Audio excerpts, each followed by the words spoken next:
Yo, yo, yo, what's up, y'all? You are now tuned in to a Friday night episode of the Pot Podcast with Tigmatic, alongside with, starring the pot with Tigmatic. I'm sorry, y'all. Let me get it right, because I've been a little bit all over the place today. Like I was telling Queen, yo, I'm really all over the place. So let's get it right. You know what I'm saying? Let's get it right. We stirring the pot. Rewind. Hey, Jay, I'm gonna need you to get in with it, bro. All right, my fault. We stirring up. Yeah, we stirring. You know what I'm saying? To get it popping tonight. Yeah. So, without further ado, folks, I hope y'all enjoying y'all Friday. You know what I'm saying? It was a rainy one down here in North Carolina. You know what I'm saying? For once, we got the cool out because the sun be baking a brother. Literally, and y'all see me? I'm black as Darth Vader. Y'all see me? Yeah. You know what I'm saying? You don't need to be in the sun. Hey, look, the sun love me. That's why they call me the melanin god. You know what I'm saying? I'm the melanin god. You know what I'm saying? But it's all good. Tonight, I got my day one, y'all. This is one of my day ones. This is my guy. You know what I'm saying? This is one of my homies for real. I love this guy right here. I've known this guy since second grade. I said fourth grade, but it's really second grade. He had to correct me on that when we was on the phone a couple days ago. Yeah, get it right. It's second grade. And this is my guy, you know what I'm saying? So without further ado, we got Jay Weldon and stirring the pot, y'all. Yeah. I'm in the building. Welcome, good brother. Welcome, man. How y'all doing? Oh man, we Gucci, bro. It's good to have you on. It's good to see you. I ain't seen you in the month of Sunday, so you already know.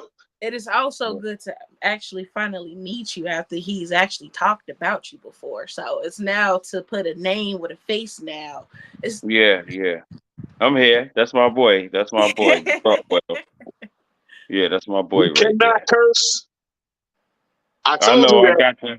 I know. I signed the waiver already. Yeah. I'm biting my tongue because I cuss a lot. So my Puerto Rican sitting right here. This hard for me being on media talking, man, because you know us South Philly boys, we go in for real with the language sometimes. But yeah, man. So what's popping, man? Tell the people a bit about you for those that don't know. You know what I'm saying? Break it down like a science form. Oh man. My name Jay Weldon. For the ones that don't know, for the ones that do, good evening. Been at it forever. Like, where you want me to start at? Hey, wherever you want, bro. What, back in the day when we was in high school, I used to beat on the table. Look, before we form the questions, just tell people who you are. Before we start asking those questions, talk about you right now. Like what type of music do you do? Introduce yourself. I'm Jay Weldon, independent hip hop artist. They call me the GOAT. That's who I am. South Philly in the building. That's who I am. Up. Yes, sir. Yeah. Hey, man. So that's what's up, man. You know what I'm saying? You're an independent artist. So tell the people how you got started into that. You know what I'm saying? Now we can go there. You know what I'm saying? Well, I was little. I always hung around my cousin always hung around the Leon Huff and Kenny Gamble in the studio on Broad Street. So I was always in there as a young buck. So I used to see all the greats, the Patti LaBelle's, all the big wigs that used to come to Kenny Gamble and record. So I got fascinated about it. It intrigued me. And plus I was into the church. You know me, I used to go to church 4 days a week. That's a fact. And it was this guy that used to play the piano. And he used to ask my mom, can I come up and sit with him on the chair while he played the piano? And I just caught it, and I started playing, not knowing that I was really playing by ear. So my mom and somebody put something together and they sent me to Freedom Theater. the number one act in the music school in the country. So broad and master, you know. Right. Then it went from there. High school, Audenreid. I was trashing all them rappers. Is I'm lying? Wait, you moving a little fast. Hold on. It's Friday, baby. Let's get it. Hurry, let's get it. He in there. All right. So after Freedom Theater and you hit high school, you know what I'm saying? No, I was in high school when I was in Freedom Theater. They put me in Freedom Theater so I won't hang on the corners after school. After high school, my mom and them put me in Freedom Theater. So straight after high school, I was going to Freedom Theater 3 days a week for 3 years straight. So who you used to hang with in school though? In what school? Freedom Theater? No, before Freedom Theater. Oh, some ugly dude named Tigger from South Philly. OakTree, Jermaine Batten, Sean Brown, April Nixon, you know, Aisha Ball, Invasias. You know, we was the clique. We was, man. Hey, man. You know, seeing you takes me back to, you know, all those days when we was young boys, right? Mm-hmm. And I was just talking to you about this yesterday on the phone. And I was talking about the old school rap that you had spit. This my Yachty, how about the Maserati, 12 gauge point shotty? That's all I knew, Maserati. Because I used to get dropped off in the Maserati from what's your name from 7th Street. That's a fact. That's a fact. That's a fact. You know, my mom tried to beat me in 9th grade, and I told her, I wish you would. I call the cops. You know, we think we grown. We in high school. She seen me jumping out that Maserati with the ball from, you know, 7th Street. And she like, why are you in that car? And I'm like, you just gave me a ride. She's like, you could have walked. I was like, it's raining. She said, well, you better do. Yo, that was crazy. I remember them days. That was sickening. But yeah, it was a time, man. So for those that don't know, what we are talking about is Jay Weldon and I were rap partners. We was rap partners, and we was in a clique. You know what I mean? Tell the people about that a bit. I don't want to tell them, because I'm interviewing you, so I don't want to tell the information. I want you to divulge the information. It was the rap group. It was called, what was the Corperation? Yeah. It was me and you. Lions Den. I was in the Lions Den, and we started the Corperation in up north, and then they was like, Tig, take it down in South Philly. So I said, all right. And I was the hottest thing in South Philly. I was chewing them. Him and I both. We was the hottest things smoking. And anybody that wanted to smoke with us, we gave it to them. You know what I'm saying? Like, that's the only way we can really explain that. We wasn't really battle rappers per se, because we songwriters for real. But if it came to it, and when it came down to it, and people was like, let's go bar for bar and verse for verse, yeah, we was going in on a lot of people chopping heads off like lumberjacks, you dig? I started off as a battle rapper because that's how I had to survive in South Philly, around 17th Street, around 15th Street, 24th Street. I had to go up to projects. Audenreid was surrounded by what? 3 projects? We was up 30th Street, we was up 7th Street, 17th Street, 18th Street. Audenreid projects was surrounded by, Audenreid High School was surrounded by how many projects? What, 3? Wilson? 3. Wilson, Snyder, and Tasker. So me rapping, I survived from music because everybody, that's how I got the respect on the streets. They was like, you know, the ball was vicious, and you know, nobody never messed with me. I never had them type of problems going to Audenreid. Then we got cool with Lean and them from 24th Street, Dirt Bike Lean. You know, then we just turned into, they the rappers, boy. And they, you know, I never had a problem because I earned that respect on the streets from rapping.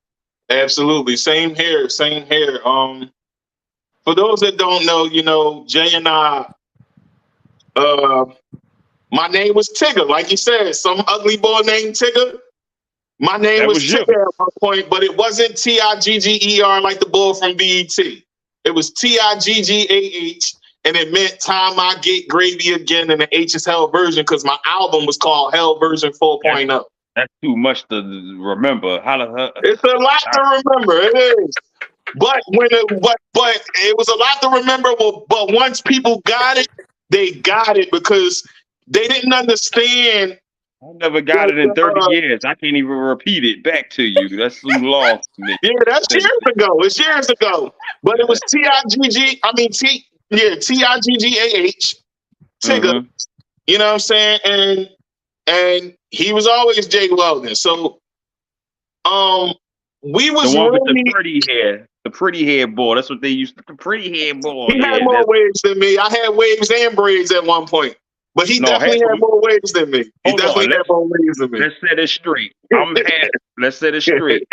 I'm half Indian, so it wasn't all waves. I got that, that Rick Fox in my blood. Let's set it straight, ugly. If we gonna tell the story, we gonna tell the truth, baby. Yeah. So man, if you had a way to describe your flow, like what would that be? I'm vicious. I could talk about anything. I don't know. I just talk about everything I live. Like, I traveled a lot. I hung around them dudes a lot. I've been in them circles a lot. I've been on them biggest stages, so I talk about it. I never played with guns, so I never talk about a gun because I never played with it. I can't tell you about a gun. I can do this, but I can't tell you about it. I've never been into that. Yeah, so that was my lane. You never. You telling facts, folks. He telling facts, and he used to try and get me out the street, but I was attracted to the street, folks. I'm sorry. I'm gonna keep it a beam with y'all. Tigger came to me to be in this rap group with him. I agreed. So you guys were balancing each other out. No, we wasn't really battling. Me and him balancing each other out because he was more so into the streets and you were more so in the conscious and the uplifting and moving and making money, but you never lived that lifestyle. Tig did that for you. So y'all balanced each other out when it we definitely balanced each other out. Tigger was the streets, even though I had the streets because all my family is from the streets. But Tigger is the streets. I'm the business one. You got a problem? Tigger gonna go smack them for you. You call them Tigger, Tigger gonna go around there. Somebody need to move because I know a lot of people. Yo, Jay could do that. Yo, Jay know him. Me, I was like the business one. He was the street, so we put it together. Yeah. And I will say this, Jay is the reason that I got my first deal because the first time I got my first deal was on Hard Money Records, and he put that play together for me by just telling. I had just got to the school because I was going to Audenreid High, and that's like up the north side of Philadelphia, and he was in South Philly. So I got transferred. I got kicked out of Audenreid. You know what I'm saying? Because they found out that I was living out of my district. Well, actually, I was in the system. Let's tell it all the way. I was in the system. I wound up going in the system for a couple years because I was a truant kid. I was in the streets. I was stealing cars. So they sent me to the boys' home. But when I came home, we hooked back up, and it was like right back like we never left. And when I came down, him and I, we formed the group. It was like Tigger was.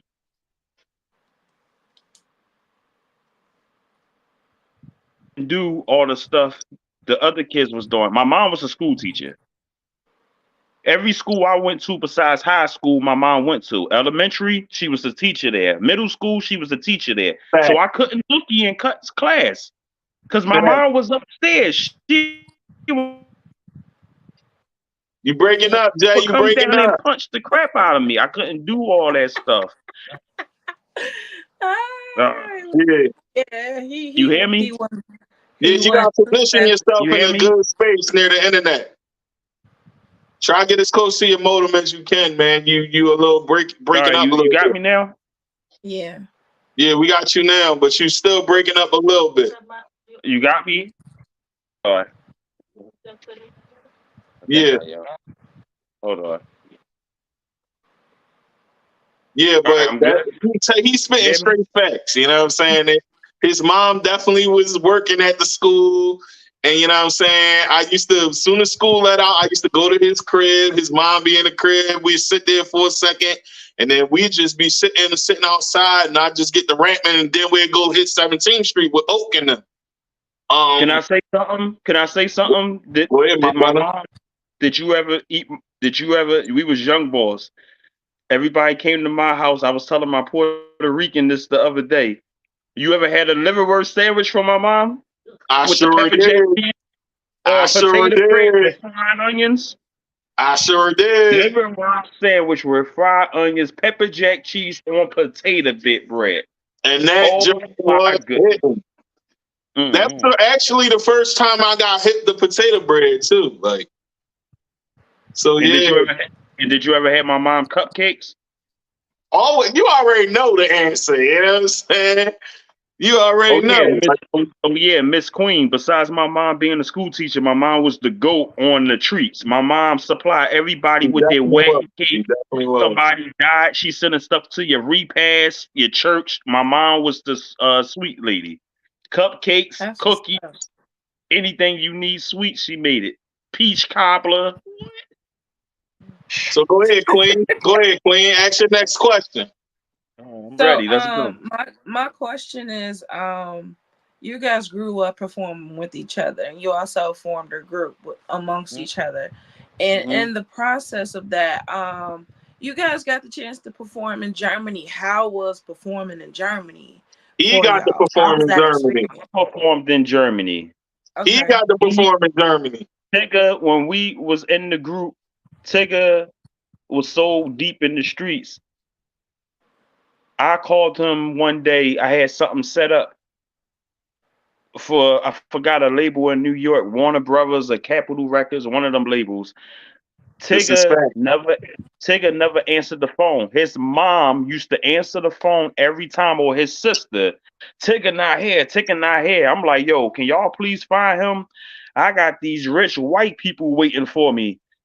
He never popped up.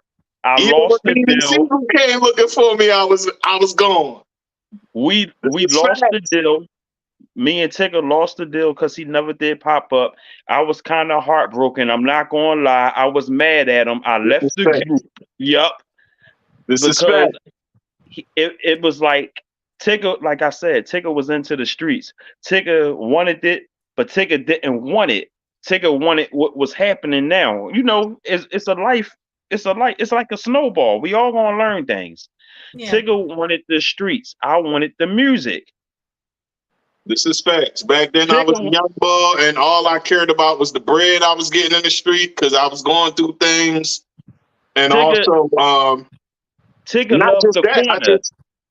All he did was hang on the corner and make money. Me, I had a passport at 17 years old. I was out.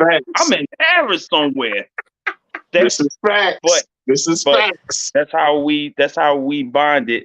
And when the group broke up, because like I said, he broke my heart because I was really into it and I went out my way. Somebody that I know put it together. All we had to do was take that Amtrak ride to New York. They would have met us at Penn Station, took us to the label, signed the deal. We would have came back rich. It didn't happen that way because Mr. Tigger never answered the phone. This is facts. I was a young boy. Listen. Yeah. You know, my thing back then was, you know, I was going through a lot as a young man trying to find myself, for one. For two, I was out there in the mix. And like he said, I was in the streets. So you know what come with the streets? The bunnies come with the streets too. So I was one of them young boys getting money, chasing the girls. And I had to deal with hard money. But, you know, when I had to deal with hard money, they put the mixtape out and my name is on the mixtape, but they ain't put none of my tracks out there. So I just was like, forget the rap thing. Yeah. Forget the rap thing. He was basically just use my name for clout. And I'm done with the rap thing. until I met the Lion. Went back up north with the Lions then, and I couldn't find him because he was, like he said, he was in Paris, and it was true. Like he wound up getting the deal. So, which leads to my next question. Let's talk about the next thing that happened after that. Well, tell people a bit about that. Well, after you, I got into another group, 187 from South Philly, OakTree and Dine. We lasted for about like a year because somebody else got to the rat group. And, me and that boy wasn't really on the one accord. You know who I'm talking about. They put the boy into the rat group. And I'm like, hold up. It was 3 of us. How he get in? I wasn't with it. I left. I went solo dolo again. So I kept rapping. I met somebody that took me to this guy. He gave me a record deal, independent deal. So that's how I got started. Tell people who that was, bro. A record label called Walk Down Entertainment. And he took me to the owner of Mitchell and Ness. The people that make all the jerseys, all the throwbacks. Right. That lasted for about 10 years. But the first day that I signed my deal, I came out with the Philadelphia Eagles song, Philly Stand Up. So let's talk about that. Let's talk about that. Let's talk about how that song was formed and how you came up with the idea to make this track. And it was sponsored by Mitchell and Ness, right? Like you just said. All right, so let's talk about that. The song wasn't sponsored by Mitchell and Ness at first. I was in the studio. It was on a Sunday. The Eagles was playing the Cleveland Browns. They just won that game, so that meant they was going to the Super Bowl to play the Patriots. Right. My producer came down the steps in the studio, QA, House of Tunes. He came down the steps and said, "Hey, you ever thought about doing a theme song for a sports team?" I said, no. He said, if I was you, I would make one for the Eagles because they going to the Super Bowl. Somebody sent me the beat. I put the lyrics together. I didn't think of nothing. I wasn't thinking that way. I just put some lyrics together. Boom, boom, boom, boom, boom, boom, boom. Sent it out to somebody. Sent it to my lawyer. I woke up the next day. It was Sunday. I woke up Monday morning and that song was on the radio. That's when I was like, that's when things just started looking crazy after that. Like, I definitely heard it on the radio, bro. And when I heard you, I want to say this because I never got the opportunity to say that because even when you came around looking for me after you had the song on the radio, my folks told me, my mom told me, Jay was just looking for you, yada, yada, yada. And I was like, oh, I just missed him. So I want to say this to you live on the air, bro. I had some money for you. They just gave me my first check. I had some money for you. I said, I'm going to break my man off. I couldn't find you. Yeah, I want to say this to you. Bro, you always been solid, man, and I love you, man. Like, real. And I want to thank you for even in that moment, right? Like I said, Jay was the reason I got to deal with Hard Money. Jay literally was like, yo, my man just came into school and we was literally going to school with a label owner in the school with us. Donnie was a label owner. Like, let's keep it all the way funky. Yep. He in the same grade as us. He out there getting that bread. And he had a label, and their label was popping. Hard Money Entertainment was popping. They had Daytona. And I was a part of that. Who else they had? The boy. They had everybody. Now, let's be around the boy that got knocked out on backstage. Akin. He was a part of that as well. And a couple other acts or whatever. But Jay made that happen for me. You know what I'm saying? So I never got to really thank you for that. You know what I'm saying? Because I wound up being the ODB of the camp. Nobody could never find me. They wanted me. I wasn't signed to no record label. I was always taught to always be your independent, be your own boss. That's how I was raised. So when they wanted me, I was like, nah. because they offered me $10,000, and I just made $10,000 last week in high school selling my own mixtapes. Right. So if you want to offer me $10,000 when I had $10,000 in my pocket, that wasn't making sense at the time. Right. You need to really come at me. So it wasn't worth my while. So I said, I got somebody for you. Yeah. My homie upstairs, you know, Tigger Sickman, he assigned with y'all. Went upstairs, got him, they talked, boom, it was done. It was, and they put some bread in my pocket. I ain't going front. I know. They definitely, and I ain't going front. They put the money in my pocket, and I hit the block with the money.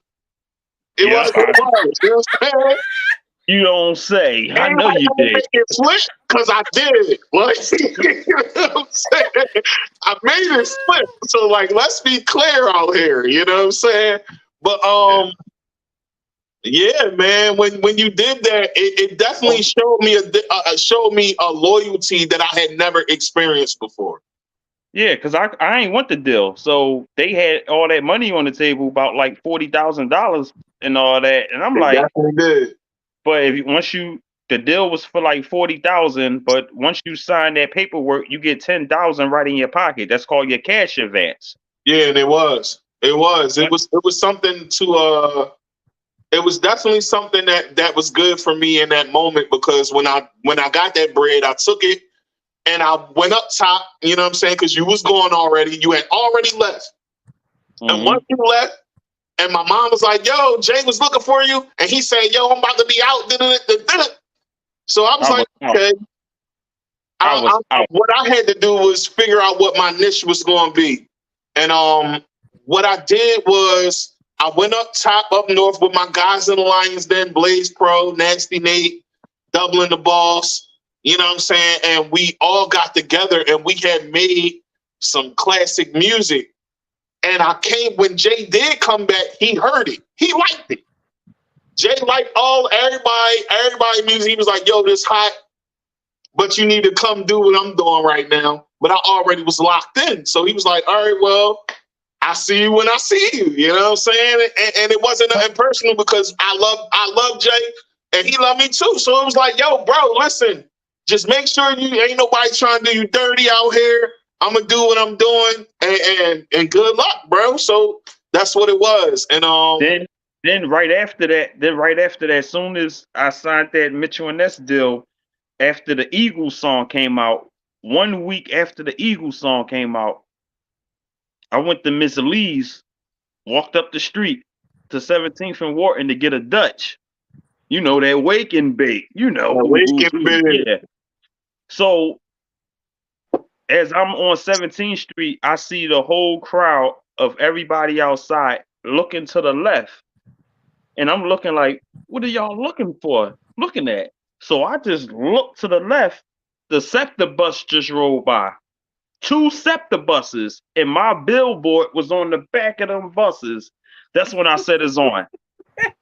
That's when it was on. His billboard was definitely on the 29. His billboard was definitely on the 29, and his song was on the radio, and he was booming. Dog, I had that endorsement. I felt so proud in my life because I seen somebody that made it. You know what I'm saying? Mitchell and Ness gave me that sponsorship deal, that endorsement deal.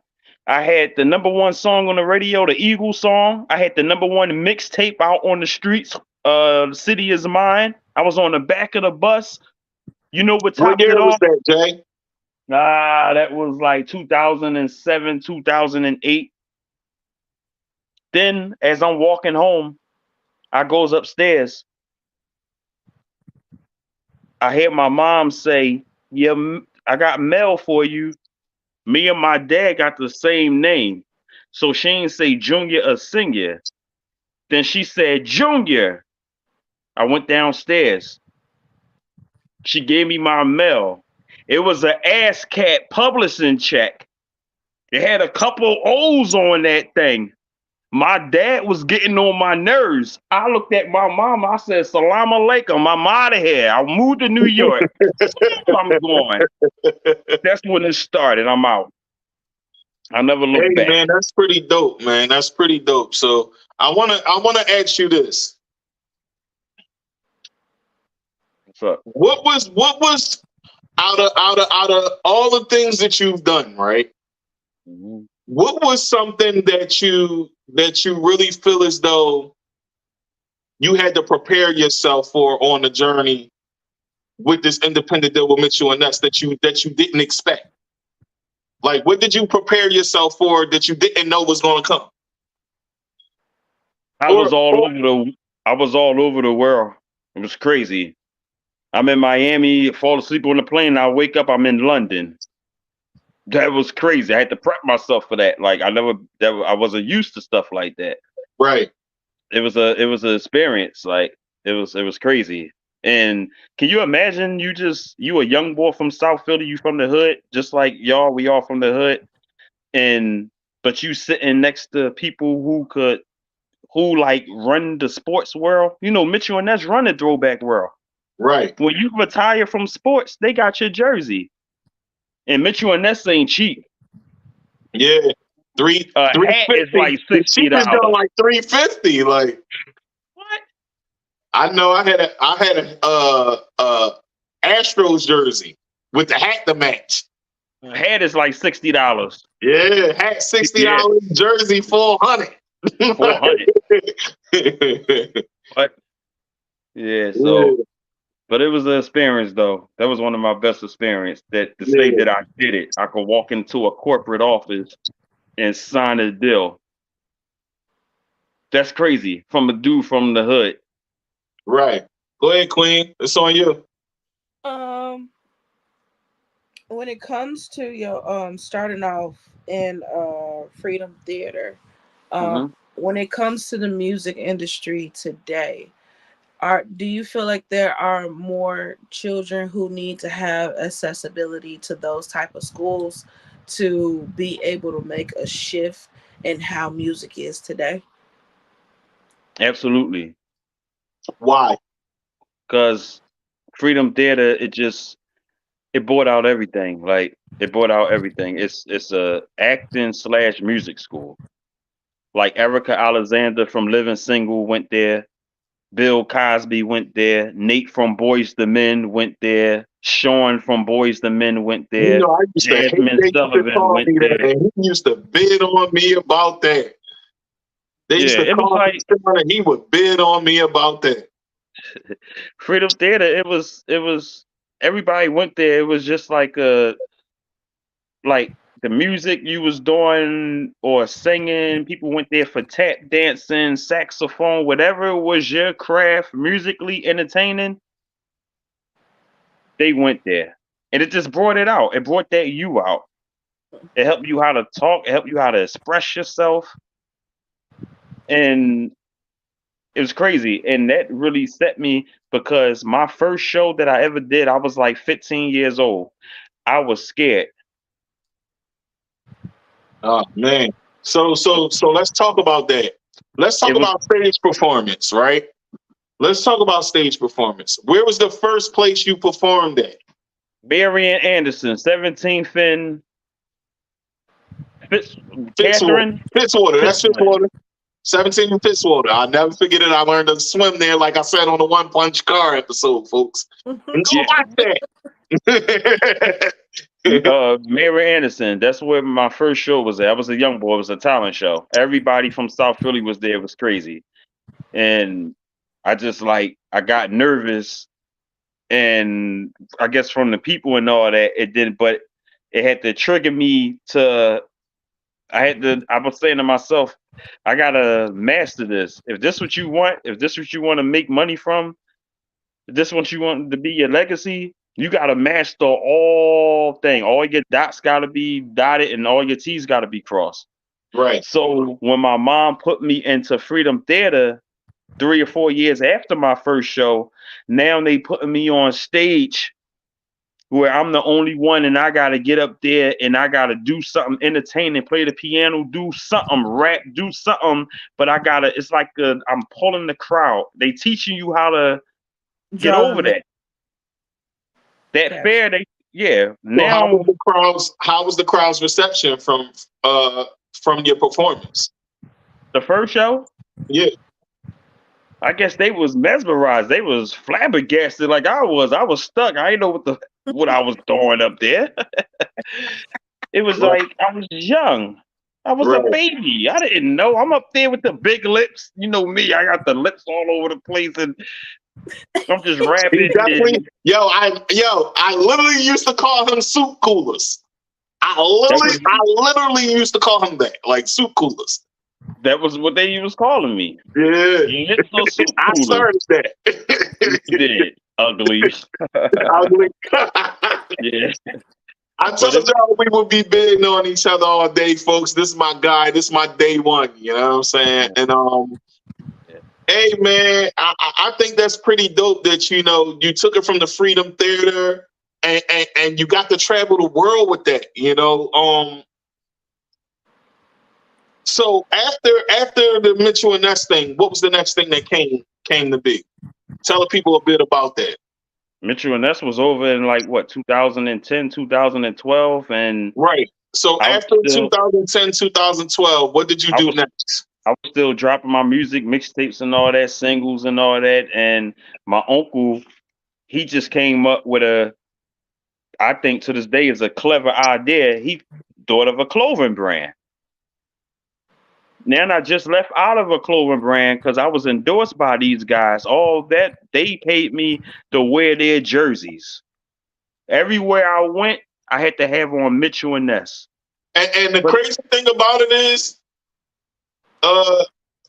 if people remember back in 98, 99, 2000, all the way until 2008, like he said, if people remember, I want to bring this in, try to rewind back time a little bit and refresh people's memory. Fabulous and other artists had Mitchell and Ness deals, and that's what they was doing, rocking the jersey. So he was a part of their coalition. So he was around these guys. But on top of that, experience like? Listen, on top of that, me being sponsored, they sponsored, but I'm sponsored. The thing about it is they made it so sickening. I ain't had no manager. I got that deal. I didn't have a manager. Yeah. I didn't have a record deal. I was independent. I was stirring the pot. I was on the street. Jay-Z had Rockefeller. Fabulous street fam. Yeah, he was big. Jay-Z was big. Snoop Dogg, Jadakiss, they was all on there. Busta Rhymes, they big. Jay Weldon from 17th and Wharton got the same deal y'all got. But I'm independent. So I ain't got to break down none of my money with nobody else but Uncle Sam. You feel me? Yeah. Stirring the pot. Stirring the pot. So let's get into it. Let's Let's take this off, right? Let's take this off before we get into it, because this is the pot, but it's stirring the pot. So we got to do this right. Let me ask them this real quick. Go ahead, Queen. It's on you. Now that we've gotten to learn a little bit about your past, what are you doing now? Okay. I'm not going to let it out the bag yet, but I have a new business partner. I got this new deal about, I want to say, a few months ago. And the last few months, I filmed 7 videos in about 2 months. Right, Tig? Right. Every time you looked up, I was dropping. Right. Constantly. So it's like I'm people. I ain't gonna let it out the bag yet, but people keep saying, "I know you about to drop something." So you can connect the dots. You can put one and one together, right, Ted? Absolutely. So the clothing brand RFP is out. Real Familiar Pieces. So let's talk about that. Real Familiar Pieces.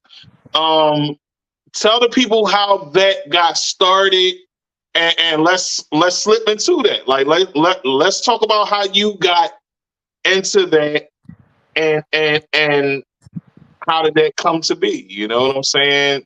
Well, after Mitchell and Ness was over around like 2012, I was a free agent, so I'm just looking. All right, what's next? what's next? What's my next move going to be? So I went to go get a haircut. 17th, on the 16th in Tasca. My uncle jacked you up. Yeah. Shout out to Jags.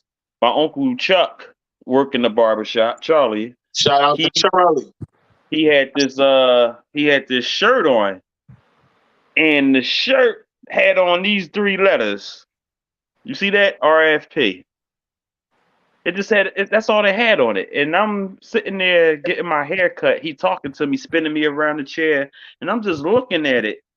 And I was like, "What is that?" And he was like, "Oh, it's something I just made up." I was like, "You got another one? I got to perform in Charlotte tomorrow night. Can I wear something?" He was like, "Yeah, come by the house." He gave it to me. I wore it in Charlotte. Everybody, my social media went crazy. Yo, what's that you got on? What's that? What's that? What's that? So when I got back to Philly, I went to him. I was like, "Yo, you need to do something with this." He was like, "I don't know what to do with it." I said, "Well, let me jump on board with you to try to get this train moving." And it's been moving ever since. He hustled. He got it on lock. And the new fashion designer I got, she's on point with it. She made this. She made everything. You go on my social media, everything I got on, she made it.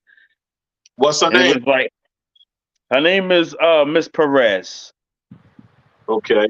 My Puerto Rican. I know you stirring the pot, Tigger. You ugly nigga. So, you knew her I name. got a name drop. You already know. You already know. And if you want Miss Perez available to just get a little glance on the camera, she gonna need her own segment one day. Oh yeah, that's definite. She's more than welcome to be on the Pot Podcast or Stirring the Pot with Tigmatic, and we stirring right there. So, hey, Miss Queen, that's all he was doing. Because when he asked me, "So who is she?" He looked at me with that eye. I know what that eye mean. Yeah, he trying to stir the pot. That's why he drinking his juice. I hope he choke on it. So let me ask you this. So are you guys into, or are you have you heard of the new battle that just happened with Charlie Clips and Easy the Block General? Easy the Block Yeah. I hear what's going on, but to be honest, I'm not really into all that. All right, so let's get into this. Give us your top 5 influences. Influence on my top 5. Give me your top 5. Give me your influences, and then give me your top 5. My influences, like when I was growing up, influences. Absolutely. My influences growing up was Jordan. One of my other influences was Warren Buffett. I had Warren Buffett on my wall. Break that down a bit. Tell the people a bit why you chose Warren Buffett to be one of your influences.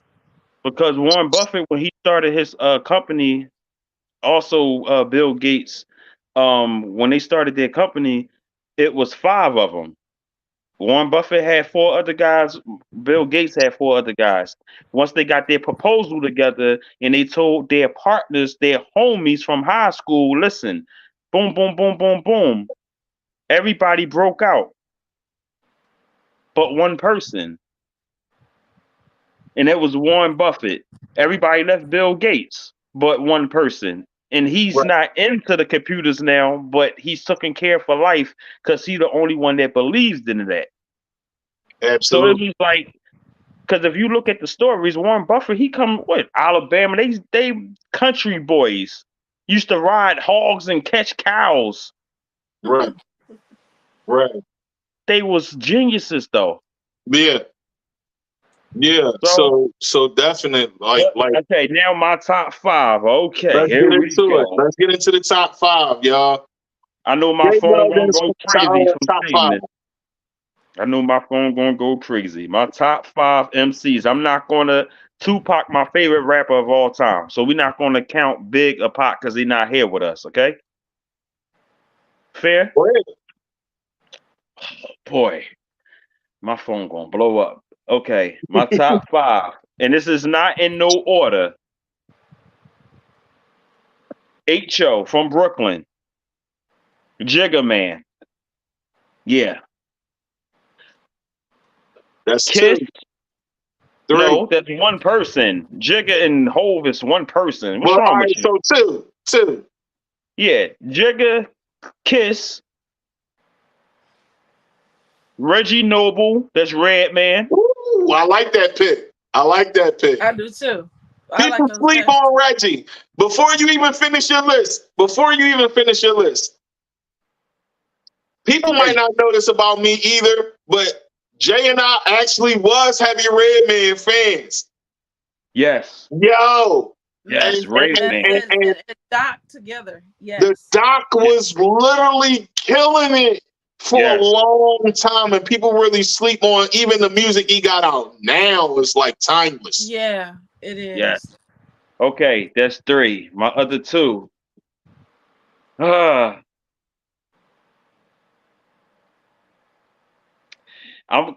I say I want to put these 2 people in the same, like I want them to have the same number. Then I want to have one more. Okay, so I gotta eat. For real, I gotta say these 2 people. I told you he was the big queen. I told you this my guy. Okay, so my number 4, I'm gonna get at the 2 people. Y'all might laugh at me, but I've been around the world. I listen to all types of music. My 4 is 2 people. I'm gonna say Too Short, Blow the Whistle. Hey, that's my guy. I was a Short fan for real. Like albums, learning. I used to go to the library at Broad and Morris to download the lyrics to Too Short songs, bro. Too Short was my boy. Okay, and my other half that go with Too Short, I'm gonna get at the Boosie. Hey, Boosie is the god down here in NC. And shout out to Foolish made this. My guy produced for Foolish. My guy Foolish produced for Boosie. I'm sorry. Yeah, man, Boosie is definitely that work, bro. He definitely that work. And my last one. People sleep on Boosie, but he be saying, like, if you listen to a whole body of work of Boosie, he be saying some work. Like, he really, really is lyrical like that. People just gotta really catch on to it, you know. And my last, I had to learn that. In my last 5, I wanna stir the pot. Since we stirring the pot, it's Friday. My Puerto Rican looking at me. I got Dumb and Dumber on TV. I'm having fun with y'all. So my last one, I'm gonna stir the pot, and I'm gonna split that again. I'm gonna give that number 5 slot to AZ. Ooh. Anthony Cruz. That's one of my favorite rappers. AZ. He never got the flowers that he was deserved. Yo, bro, he went plat in a time where it's hard to go plat in 2024. AZ, man. And I'm gonna forget that though. I'm splitting it with my homie. I know he gonna call my phone when I say this. Somebody that I watch in the streets. I used to walk up the streets and was amazed at him. I'm gonna give it to the Broad Street Bully, Beanie Siegel in the film. All day, bro. All day, bro. I was amazed. DJ? I was amazed because I could have. Me and OakTree was supposed to be in state property, but he met Freeway and I think Oskino and them. You know, Beans ain't really know them dudes. Yeah. So, but we had. If me and OakTree would have been in state property, it would have been a different story, different ball game right now. But big up to them dudes though. But Beans, shout out to state property, PD Crack, Neef, Talkie Neef, that's my boy. But Siegel, let me tell you something. When him and Kiss was battling, I'm a diehard Kiss fan. Me too. When Beans came out with that song, with that freestyle, when he told Kiss, bro. When Beans told Kiss, I'ma kick your ball over the yard to let you know who yard is. I said, yo, you gonna stop talking to my boy like that? Yo, You really think you grimy too? Everybody likes you better everybody likes you better than that suit. shiny suit. Oh man. Yeah. I can, you know, for us, I know you looking Queen like, yo, they really, really going there. But for us, because we from South Philly, Beans is from South Philly, for him Like to say the stuff that he was saying at that time, and we literally seen this dude. I literally lived not even a couple blocks away from Beans. Yeah, he up the street. I'm on Wharton Street. He on Siegel Street. He like 4 blocks away, up the street. Yeah. You walk by there, he used to kick me off the block. I'm gonna keep it all the way funky with y'all because he's way older than me. He used to kick me off the block, me and my man T-Mac, and he used to tell us, "Get off the block before I tell your mom you out here doing what you doing." Mm-hmm. People don't know that though. You know what I'm saying? And yeah, man, he used to try to really tell young boys to not even play that game in the streets for real, for real. Oh yeah. But that's he really used to try to talk to the young boys and tell them to get out the streets because, you know what I'm saying, you might not know what you're really doing. You think you know, but you don't really know. And he was one of them OGs that really would talk to people and really try to talk sense into you. Even if you was about that life, he ain't care. Like, yo, I slap you. Like, get off the street. Like, you know what I'm saying? And you a little young boy listening to him say that, like, you ain't had no other choice but to respect it because we knew what he was about. He was the Broad Street bully, you know what I'm saying? And he was respected by all of us because he kept it real with us and he didn't sugarcoat nothing, you know what I'm saying? It was real for me because it was like being young and I grew up around the group Tough Crew. They're an old legendary rap group from South Philly. Tough Crew, Larry had it all. Larry, yeah, smoking no ID. Yeah, no ID. Kenny Gamble up the street. He wrote all Patti LaBelle songs. You know, all these people. It's like right here. Then you see this dude on the corner with us drinking 40s with a book bag on named Dwight Grant, Beanie Siegel. He rapping, we rapping, years go by. The next thing you know, the car pull up and he say, "I'll be back. Somebody want to meet me in New York." We like, all right. Couple days later, he come back, but he come back in the Rolls Royce, come back in that Phantom, come back with 4 or 5 rock chains on. It was like he was a hero because it was like you used to see them do this like you in these ciphers every day. But his number got called. Beans was ready. A lot of people ain't ready.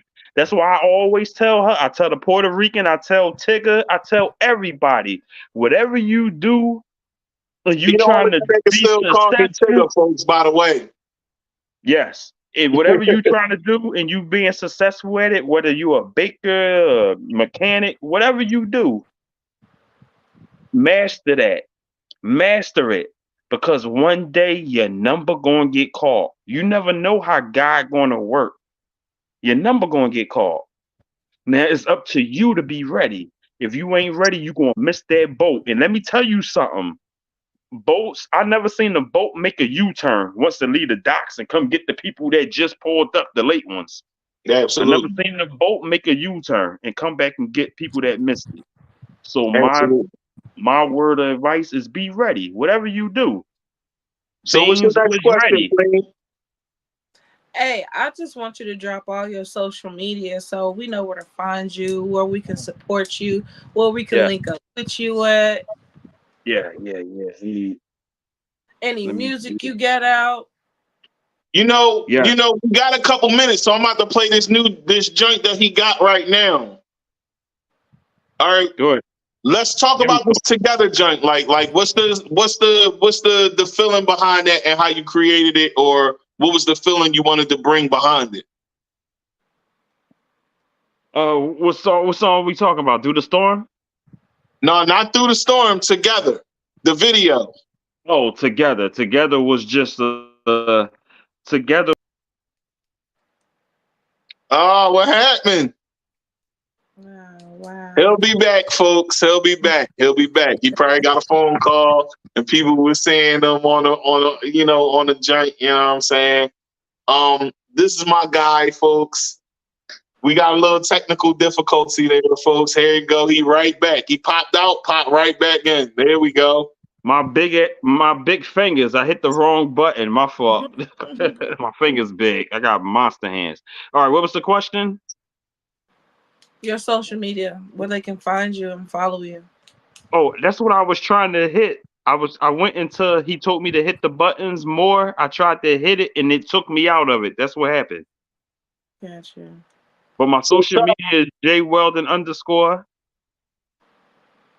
Facebook, I'm J Weldon. You can find me anywhere. Instagram, I'm J Weldon. That's it. All right. So before we play this track, you know what I'm saying? We're gonna get into it. It's a minute and 41 seconds. So let's get into that. Now I'm about to put it on right now.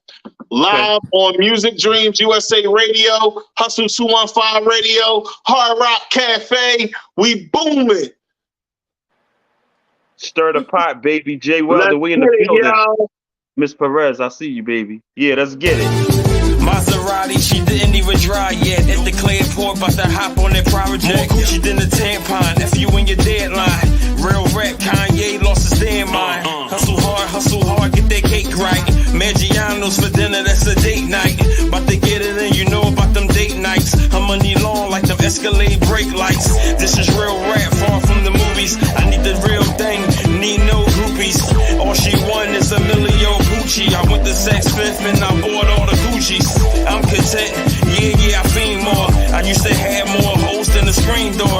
I was too on, I was too gone. I stayed woke like a parent with a newborn. Shout out to the ones that's incarcerated. I'm crazy, I should go get evaluated. I thank God, every day I made it. My hair pretty like me and Rick Fox related. Hustle with starve, yes I'm fresh. Burberry Pico, Burberry scar. Clean, no slate, no drama, no scandals. High like the last key on the right side of the piano. The streets mad and real, and you won't see the flames. But I promise it's hot like a gas grill. I stay high like a gas bill. Still hungry, when I eat like it's my last meal. Still geeking off a last pill. Time to lift up a skirt and see how that ass feel. A lot of real estate bought from my last deal. Big house, a lot of acres out in Nashville. Weldon, South Philly, yes, we got one, Mr. Lamar, just playing with him. Uncle Charlie in the building, R&B in the building, Caddy, that's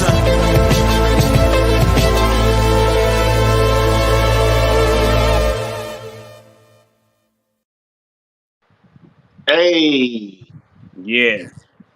Something light for y'all, you know what I'm saying? Yeah. J Weldon went in real quick, you know what I'm saying?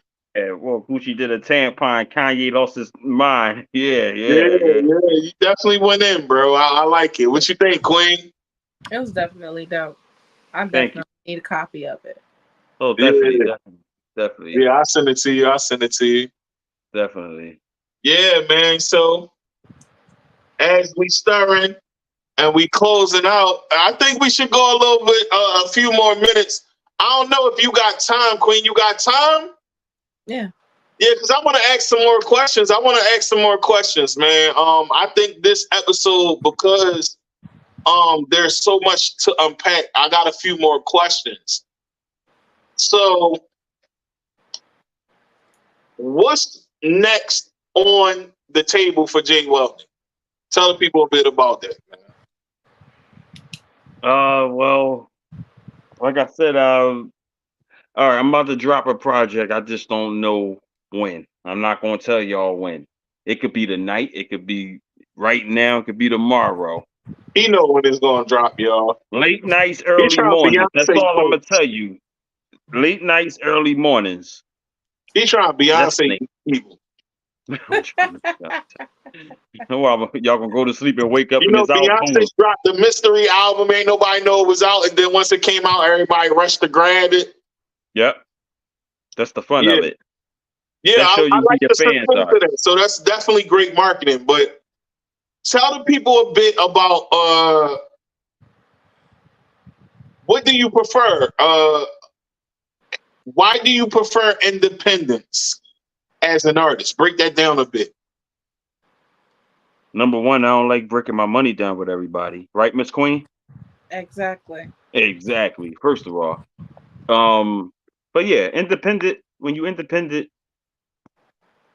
you don't, when you sign to a major record label, it's called deadlines. And they might say your album gotta be ready by such and such a date. If your album is not ready by such and such a date, they get back 45% of the money that they gave you for your advance. You might didn't know that. So it's like they got you on the string. It's like you a puppet. I don't like that. Independent. I went to the studio. Me and the Puerto Rican, we went to the studio. She went every time with me. We went, laid it down. About time we on the highway leaving the studio, we already coming up with the idea of the video of that song. So it's like we doing everything ourselves. It feel good. Right. You're not on no deadline. You're not on no leash. You get to move on your own time, so to speak. Right. I like dropping. I'll be in the studio a lot. I might drop an album today, and I want to drop a mixtape by Labor Day, September. Like, you could do that when you independent. You don't gotta ask no for permission for your music. Yeah. So you don't gotta get clearance unless you use a sync or you sample something. That's the only time you gotta get clearance for something. Otherwise, you are in a position just like how Megan Thee Stallion is. She's in 100% complete control of her royalties, of her marketing, of she owns 100% of her publishing. People don't understand having that publishing in the pocket, which is 100% yours. You ain't got to split that. You break it down 25 and 25. Not to mention if you have a feature, you breaking that 25 down into 13 and 12.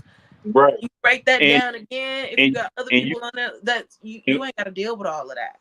And when you sign to a major deal, you got a manager. It's a whole spider web. You got a manager. You got a road manager. You got a lawyer. You got another lawyer. Yeah. You paying you got your stylist. Yep.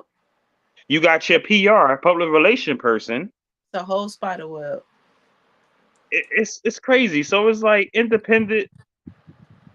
It's a beautiful thing. It's a beautiful world. To wake up and you get a check, and that check is yours. But yours. But also, as an independent artist, you still have those same people. It's just the bill won't be as high. Yeah, the split won't be as much. Yeah, the split won't be as much. And I agree with both of y'all there because I'm independent as well. But I do have a manager, and even though being independent means you get more creative control. Mm-hmm. Artist control. That's the thing that a lot of artists don't really understand, trying to have creative control. Being signed to a major, they're going to tell you what the directives is, and you have to follow the directives. For instance, Little Nas X is not what the world see him as you know. He's not that. The record label made him that. He showed a sign to somebody that he could do that. Somebody said, you need to go that way. It's a lot of money in it. That's why he like that. 6ix9ine Tekashi, he's no gangster. We know that. Feel like there's industry plants in the industry that are set to just come out and cause disruption for a brief moment. And how do you feel about that? Ice Spice has the look.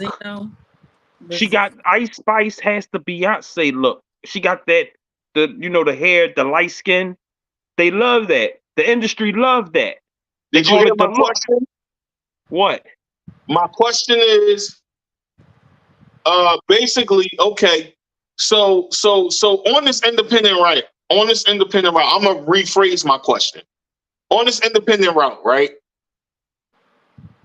Do you feel like it's industry plans and the industry set to cause a certain agenda? And if so, How do you feel about that? It definitely is. That's yes, yes, it's industry plants. Yes, I So was tell just me getting what's into your that. take on that. Break it down a bit on your take on that. You just cut me off. That's what I was telling you about. I was giving you an example. An industry plant. It's like when your song get played on the radio like that. If that song is not booming, how else your song get played on the radio? It's called payola. They play it so much. That's the industry plant. They play it so much they plant it in your head. You saying that stupid stuff. That girl with the red hair. Them little kids saying that song. They 3-4 years old, popping their little boot because they see that. Right. The industry plant that. They don't want a Lauryn Hill to come out that's gonna tell us what it is. They don't want a Jay Weldon to come out because Jay Weldon going to tell you what it is. Certain people, they don't want that. Like I was saying, Tigger, name me one hot. I don't even know nothing about Ice Spice. Name me one hot Ice Spice song. You can't. All I know, she light skinned and got orange hair. All I know is ad libs to certain songs. I don't know nothing. But what I'm saying is, when you listen to them, I mean, I'm gonna say this. I'm gonna say the beat to Munch was hard. I don't even know what song you talk about. I don't even listen to none of that stuff. The beat to Munch was hard, but I've never lyrically, I'm gonna keep it honest. I'm gonna keep it all the way funky. This stirring the pot, so I'm gonna stir and I'm gonna say something. People might not like what I'm about to say, but she trash. I'll say it for you. Trash. Garbage. Thank you. Stop playing. I definitely was gonna say that. You know what I'm saying? I know. I don't prefer that, you know. And in a time and state right now where there's a lot of gimmicks going on, right? There's a lack of authenticity going on in the music. And that's with men and women. Because everybody wants drill, everybody's a shooter, and a lot of these dudes don't even be shooters. Everybody's a shooter now, and every girl is talking about they box. Queen Jay Ashari is a breath of fresh air, in my opinion. I'm gonna keep it funky, bro. Check her discography out. Like, check her music out, bro. She dope, bro. Queen is dope. You know what I'm saying? And I look for artists that really speak on substance. You already know, bro. I already know about you. You know what I'm saying? You always been hot. And that's why we linked up. And when we linked up, we used to come and shut things down. And we about to get into that segment right now. We about to take people on a little trip on memory lane. For the Philly people that's watching, this might be a segment for y'all. But Queen get to ask the questions because I already told her about this. So you ready, Queen? Yeah, I'm good. All right, go ahead. Let's go ahead, shoot. All right, so Tig, where could you say that your musical influence came from? Okay, my musical influence. That's a great question because it's really starts back with my mom, right? And Mom, if you watching, I know you probably gonna watch this later. I love you. And a lot of the music that my mom played was a lot of Tina Marie, but she also played a lot of LL. She played a lot of Kumo D and all of that. So that's how I started getting into it, right? But for me, when Eazy-E came out, that was it for me. Like Jay told y'all, I was in the streets, I was in the mix. Eazy-E was talking about the streets. He was talking about that talk. And, you know, for me, when I got a glimpse of that, watching the videos and listening to the music, it took me to a place where I felt as though, like, yo, with everything that I'm going through, I might as well come out here and tell the real. And I always wanted to tell the truth in my music. And even when I even talk fantasy, because let's be real, us as artists, we talk both. We talk the real and fantasy, right? Jay always made it he always made a point to me that, yo, your bars is heavy, but talk about this. I was to talk about the other part of it. Bro, you get bunnies, talk about the bunnies. And I used to be like, talk about the bunnies? For what? I'm out here talking about what I'm going through. And he like, yo, I'm telling you, if you do it, that's going to be crazy. And I did it. And we went in the studio and I was ghostwriting for this chick. We was just talking about this. Me and Jay Weldon was just talking about this. I was ghostwriting for this chick. Too. Yeah, she was. She was trash. You know what I'm saying? And I tried to get her to be an elite artist. You know, I tried to help her put her cadences together and the flow together, but she just couldn't do it. You know what I'm saying? She couldn't do it. And it was like a waste of his manager's time at the time, because he did have a manager at one point. But it was more like a business partner, and he was like both of our business partner. He was trying to make things happen for us. Big E, big shout out to Big E Entertainment. You know what I mean? Shout out to him. No, I don't shout that. No.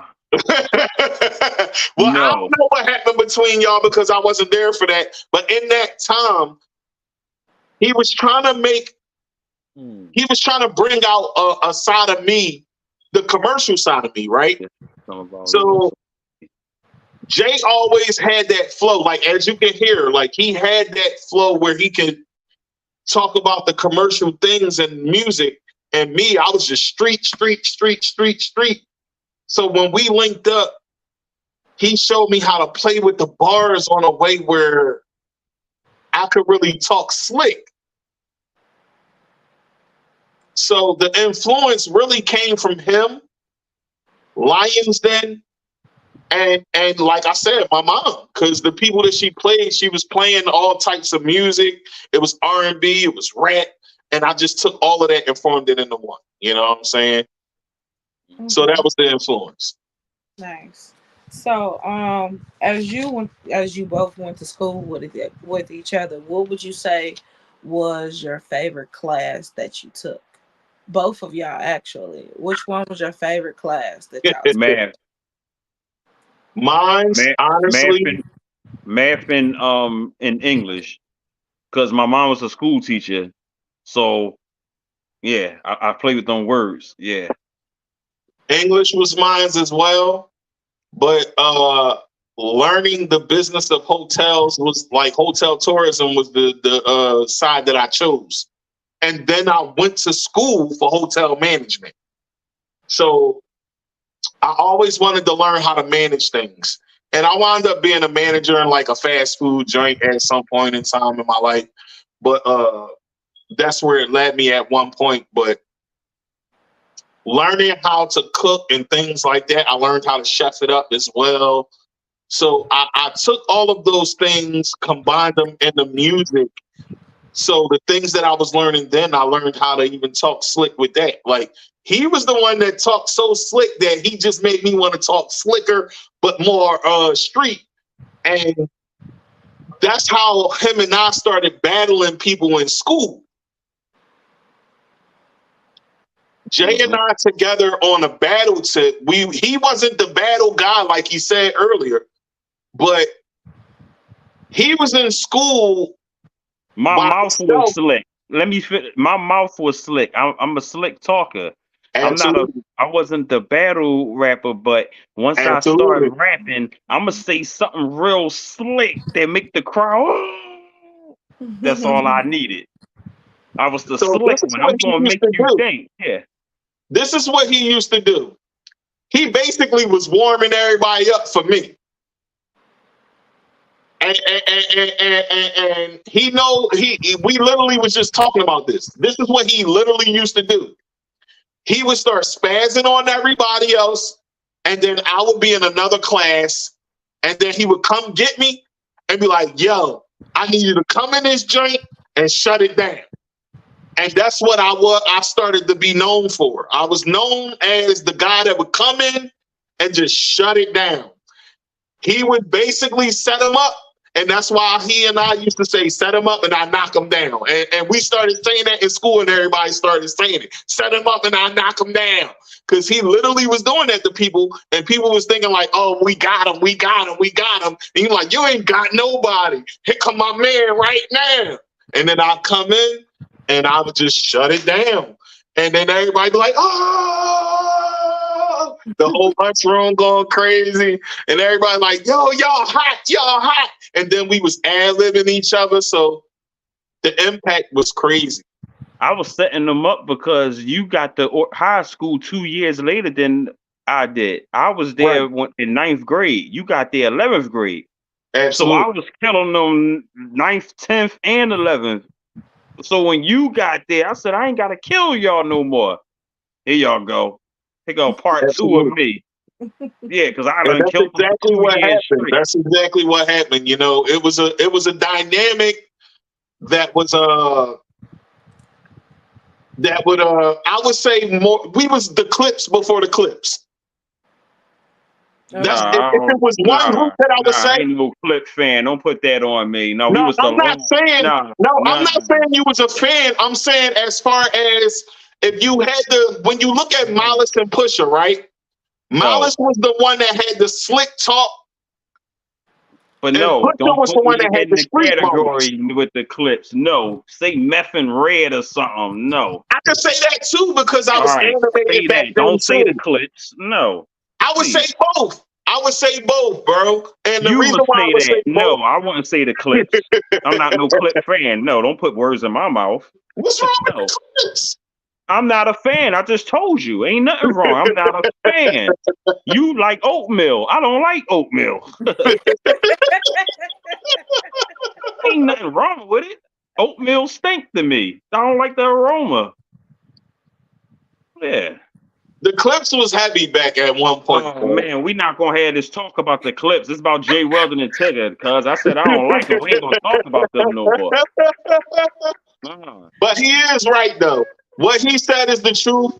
He would set him up, I would knock him down, and that's how the dynamic was. You know what I'm saying? And the Red and Meth thing, too, because we had joints where we would go, like, do a couple bars, and then I come in. We had songs where we would literally, like, 1,000 Kiss. That's a songwriter. That's a little songwriter. Right. We songwriters. So we literally would take time and put some stuff together. And when we would present it to the people around us, they like, yo, y'all flame. And it would really leave other people we used to battle puzzled, because some of these people are like big names in the city now. And we were really, really going in on these dudes, like, and they couldn't really handle the pressure from us. Okay, so let me stop you right there. So both of you guys are songwriters, right?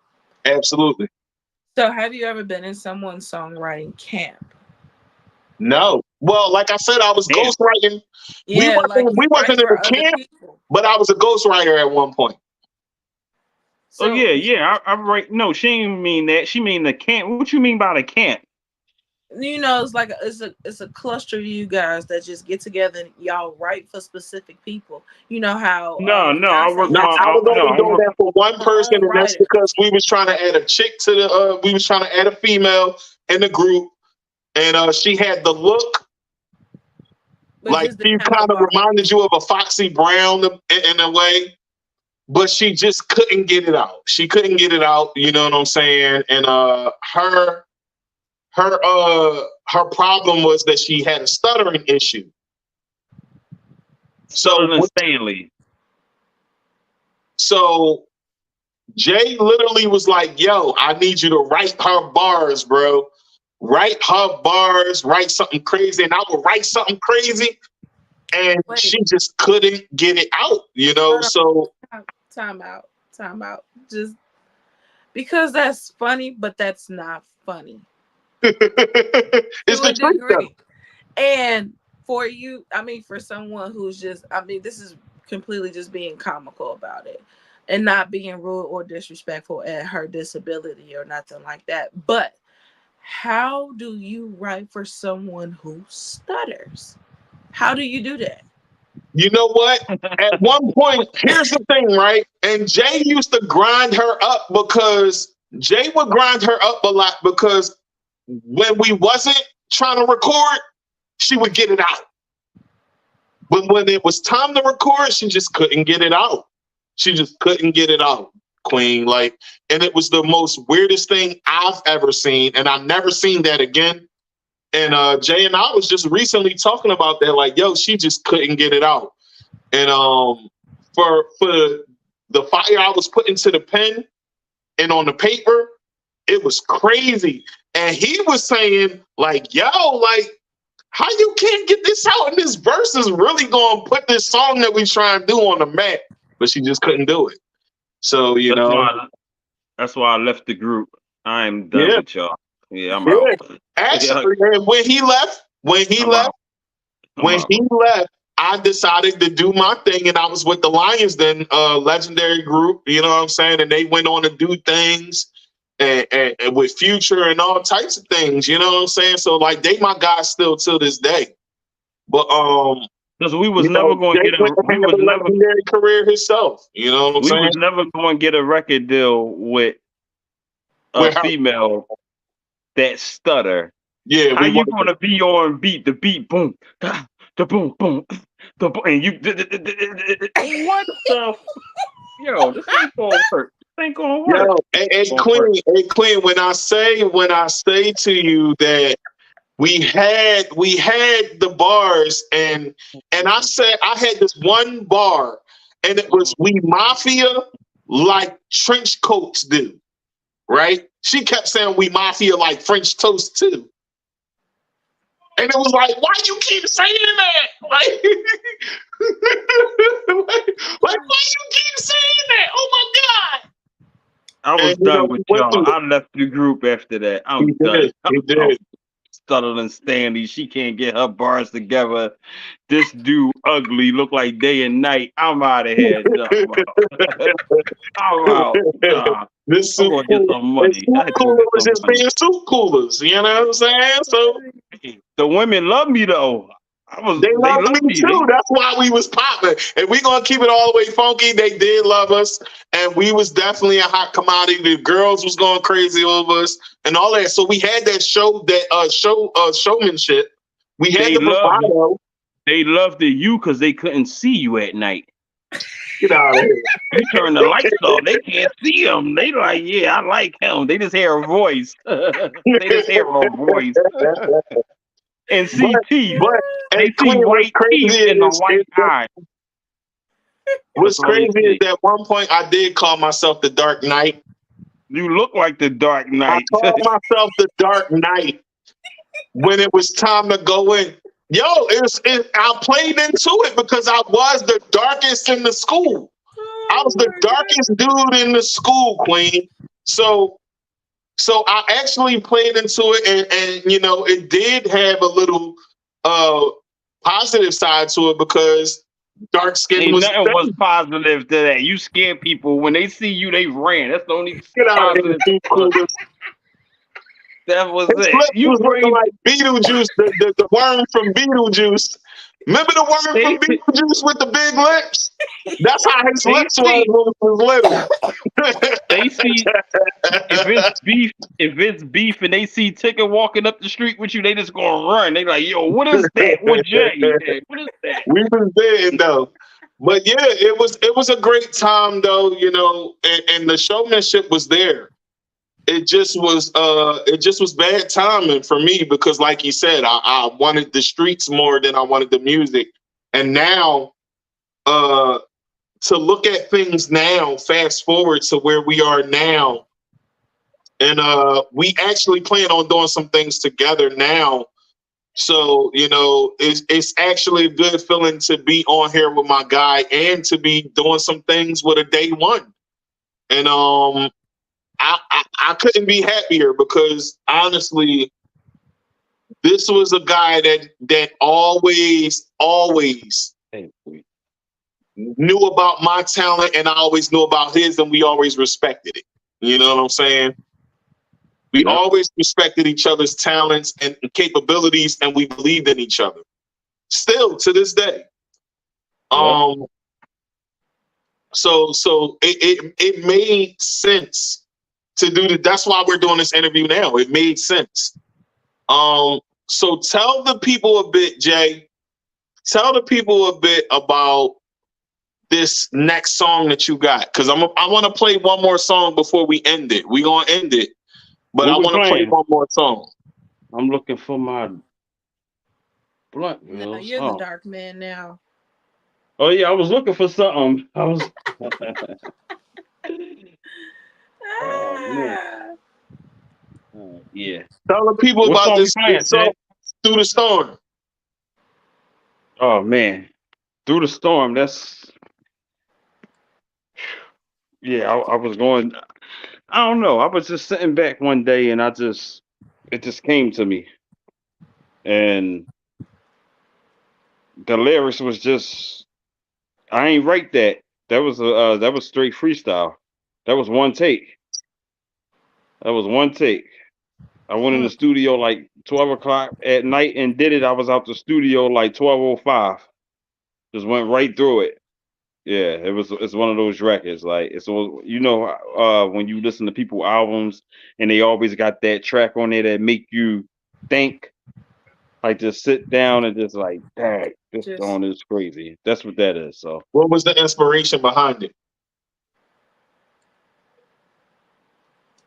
I just thought about like some of the stuff that I've been through and where I was going with it. And it's crazy. The beat did it for me. You know how sometimes you hear a beat and it just take you somewhere? And the lyrics be so crazy. That's what that is. Yeah. It's one of them records. Yep. All right. So we're going to get into it. Let's go. All right. We're going to get through it. We're going to play this Through the Storm. And then we're going to end it. So hey, Jay, come back, Suit Cooler. Here I come. I'm trying to pick something up. Before we get into it. Stir it up. Stir it up. Hey, folks, listen, I know y'all probably like, yo, they really loose. They enjoying themselves. They laughing and joking.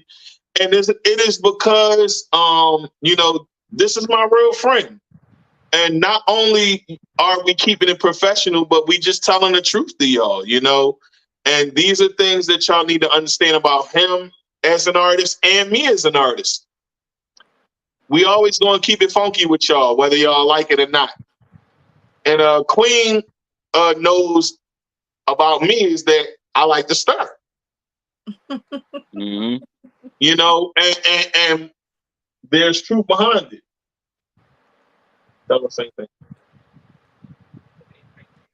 Okay. All right, so let's get into it. We're going to play this Through the Storm, Stirring the Pot exclusive. Let's get it. Go. Yes.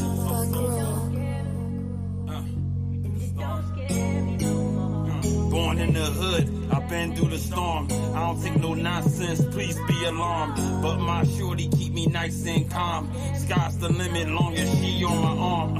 By my side, you slide, I slide. You rockin', I'm rolling, you ride, I ride. Been through the fire, emerged from the rubble. In a matter of time, we knew we was going bubble. On the mic, I am a problem. My boss is crazy, I should be in the insane asylum. About to let the capo loose, got me snapping like even barbershop when that dude drunk on apple juice. Can't walk in my shoes, you wouldn't last a day. I did it from the muscle, in the massive way, in the classy way. Everybody wanna be Ali. First you gotta be Cassius Clay. Stay focused, yeah, steadfast. I dreamed about being number one when I was dead last. Flaming hot, somebody call the fireman. Out the water, straight into the frying pan. What's good? What's poppin'? It was a good day, man, y'all go shopping. By my side, you slide, I slide. You rockin', I'm rollin'. You ride, I ride, I ride. What's good? What's poppin'? It was a good day, man, y'all go shopping. By my side, you slide, I slide. You rockin', I'm rolling. You ride, I ride, I ride. Before every show, I scream free ace. Free money stashed somewhere in the neat place. A brief chase. I watched Pulp Fiction 1,000,000 times. Still wonder what the hell was in that briefcase. Make love to a mind before you touch her body. Then jump on top and ride me like a Ducati. R.I.P. Sweats, white and black Karachis. Throw some bam on it like Emerald Lagasse. The wine red and the sushi hamachi. Stepping on these haters in my Caesar Bacardi's. We was built to fail, that's how we was designed. You a guppy in the shark or a shark in the pine. You gotta keep on it, what I'm implying. If the zebra hungry enough, then he gon' eat the lion. The lion stand on fold, excuses getting old. God will break our hearts to save our souls. Like, what's good? What's poppin'? It was a good day when y'all go shopping. By my side, you slide, I slide. You rockin', I'm rolling. You ride, I ride, I ride. What's good? What's poppin'? It was a good day when y'all go shopping. By my side, you slide, I slide. You rockin', I'm rolling. You ride, I ride, I ride.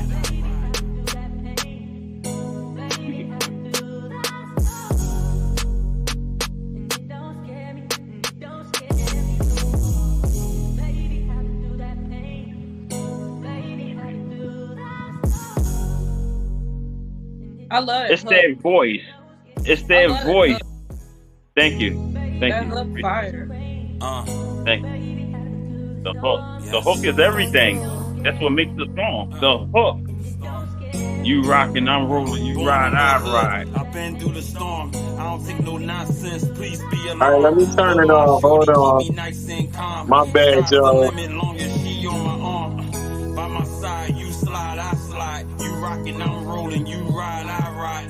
Been through the fire, emerged from the rubble. In a matter of time, we knew we was going bubble. On the mic, I am a problem. My boss is crazy. I should be in the insane asylum. About to let the capo loose. You got me snapping like even barbershop when that dude drunk a apple juice. Yeah, I like that, man. I like it. I brought it back just a little bit just to, give people that feeling, but stop playing with me. I like the song. I like the song. The bars are definitely still there. It's definitely radio ready. No cursing. What she say? What you say, miss? Who drank my apple juice? Oh yeah, yeah, right. He was snapping. See me? Big, red, that's me. See, that's me. See me? I was always the slick talker. You see how you thinking about it now? Yeah. You're gonna think about that when this podcast is over. You're gonna say, "Yo, he said snapping like even barbershop when that dude drunk a apple juice." Yeah, it's just and Ted, did you peep the other bar I said? I said it was a brief chase. I watched Pulp Fiction 1,000,000 times, and I'm still wondering what the hell was in that briefcase. Yeah. What was in the briefcase? Yeah. Yeah, that's the type of rap I am. I'm gonna make you think. Paint a picture. Paint the pay picture. attention. Yeah, and that's what you want from an artist. And one thing that I can say about you, bro, is that you've always been radio ready.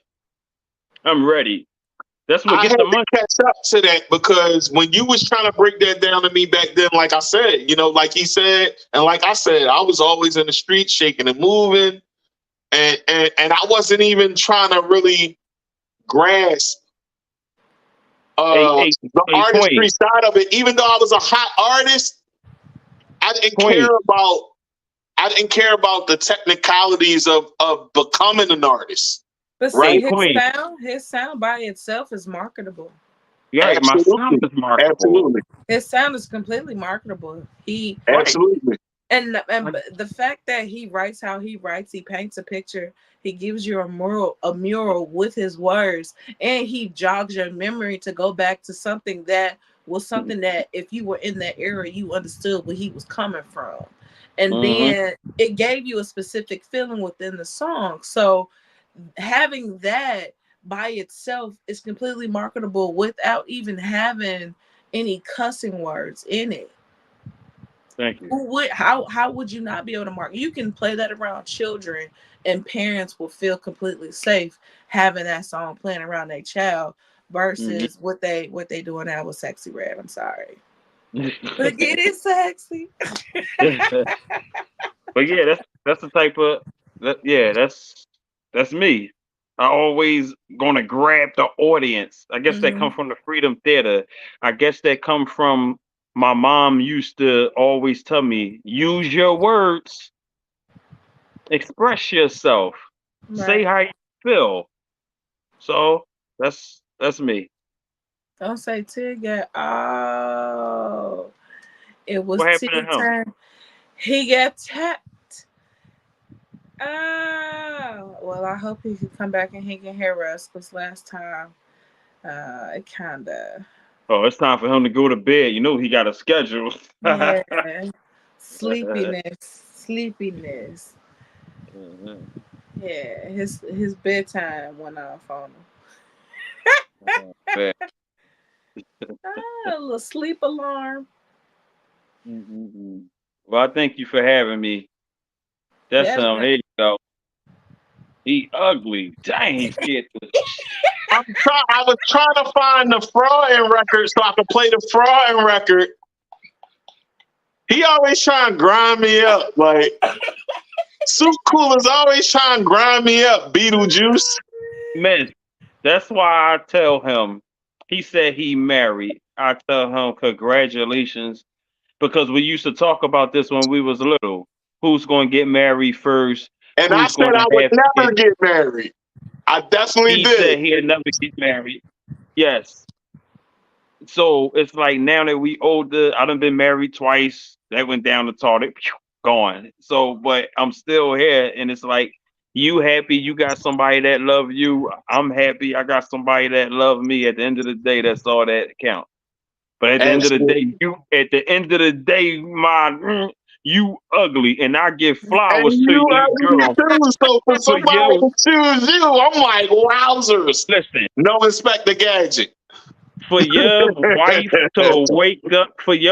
to wake up every day and look at you and don't run, I give her flowers. She deal with you, cuz.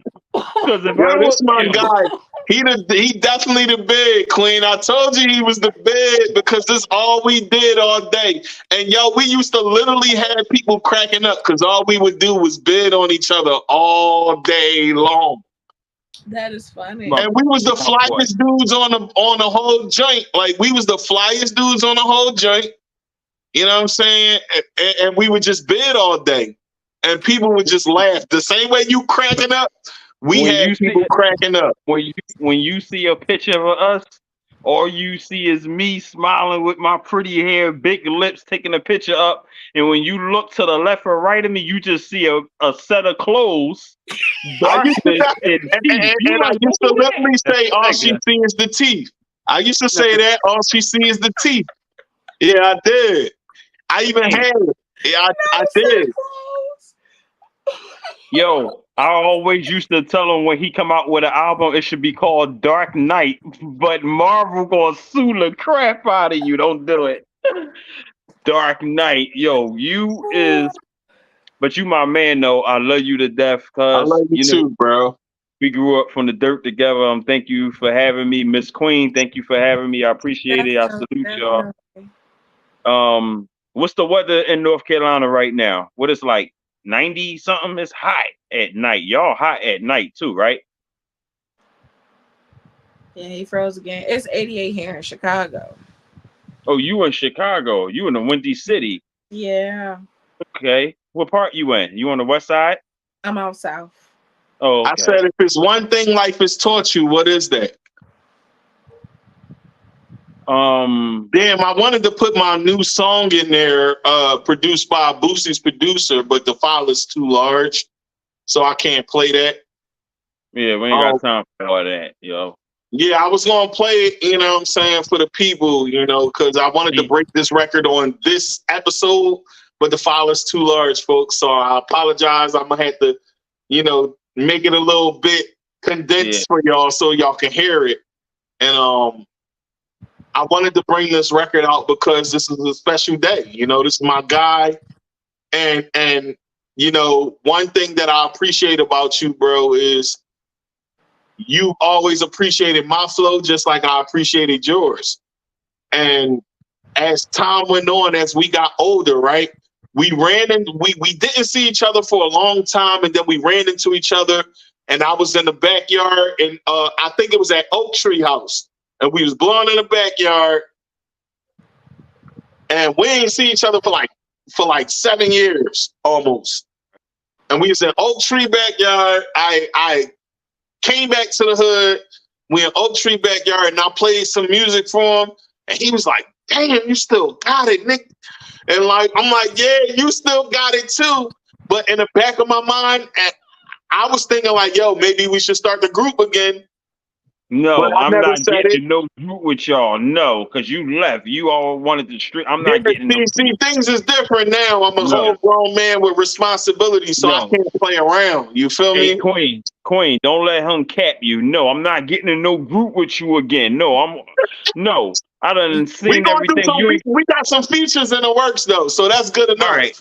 A feature is cool. I'm not getting back in the group with you. No, you almost gave me a heart attack. No, I had that meeting set up and you ain't come to the meeting. You ain't answer the phone. Nick, we could have been millionaires. He said he was going to come on the show and say how mad at me he was. I would never be unmad at you for that. Yo, I could have been a millionaire. We could have been millionaire. You could have got a professional face mask done. You could have been lighter. You know, Kim Kardashian and them, he's light now. Professional facelift done. They could have evened your beard out. Like, it could have been right. Like, please. My Puerto Rican take care of my beard, baby. Oh, don't do that. Yeah, Miss Perez. Yeah, you already know what time it is. If I grow my licky ad out, you already know what time it is. My joint was on a beam. You already know it was. Don't do that again. You'll look like Bigfoot that night. No, you black. You too embarrassed. No, don't do that. Scary. But yeah, man, I wanted to say, you know, like, I appreciate you, bro. I'm sorry, I got her choking over there. My fault, Queen. My mouth is crazy, but yeah, I don't play with her. In all seriousness, bid aside. In all seriousness, bro, I want to say I appreciate you.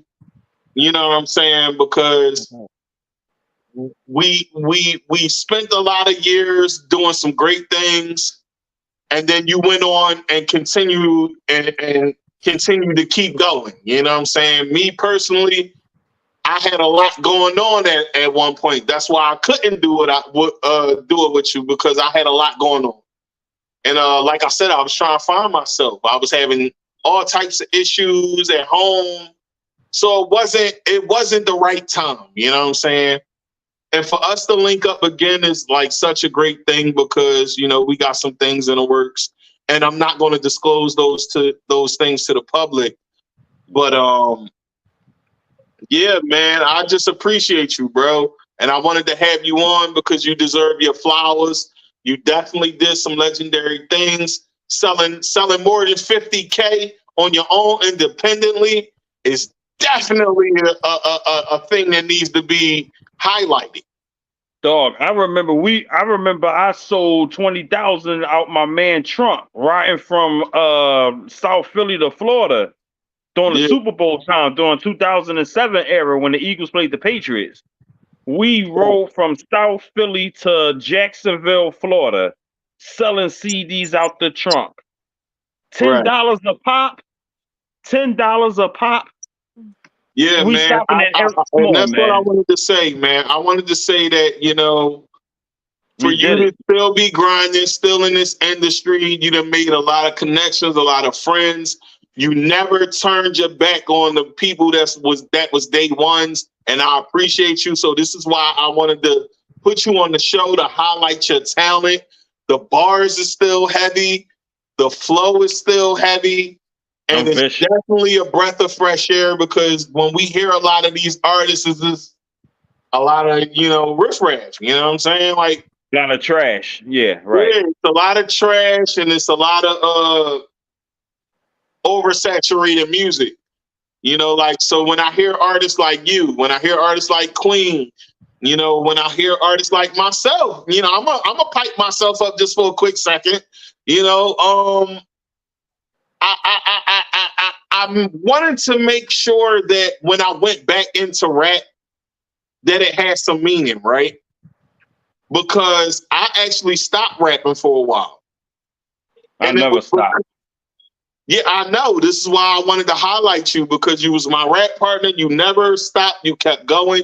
And I stopped because life was lifing for me. But now that I'm back active and people is like, yo, the bars are still heavy, boy. What you gonna do with it? This time I'm not playing with people. You know what I'm saying? I'm not playing, and I'm out here and I'm active. Me and Queen got a record that's about to come out. Me and Jay got a record, or 2 or 3, whatever way that's going to go. We don't know yet, but I'm not doing no album with you.